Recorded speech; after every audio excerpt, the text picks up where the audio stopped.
I thought Jeremy was one of the most honest, kind, principled politicians that I ever met. 10 out of 10? Well, I'd give him 10 out of 10 because I respect him and I supported him all the way through. So what we can't ignore is that Jeremy was absolutely savaged by the press. His character was taken to pieces from day one. I'm not anybody's continuity candidate. I'm proud of the fact that over the last 4 years, I've been immersed in developing many of the policies that went into our manifesto. So the Green Industrial Revolution, the Green New Deal was one key policy area that I was concentrating on quite heavily, as well as economic reform and rebalancing investment into our regions and nations.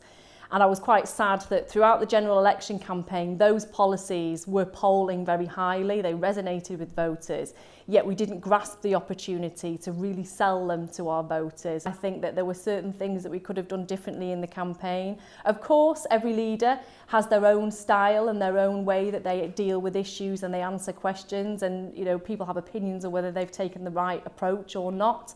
But Jeremy was an honest man to his core, and I think nobody could dispute that, and he was a visionary in terms of the ideas that he put forward. The reason that I supported Jeremy Corbyn was because I very much liked his approach to policy making. So how are you different people?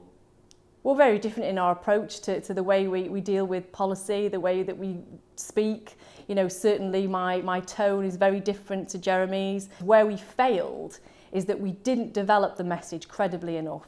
We didn't set the groundwork in place on some of the policies that were announced towards the end of the general election that made it look as though we were just carpet bombing with policies at the end of it. The overarching narrative should have been about aspiration and pride in everything that we do within our communities and how Labour will ultimately ensure that we achieve that.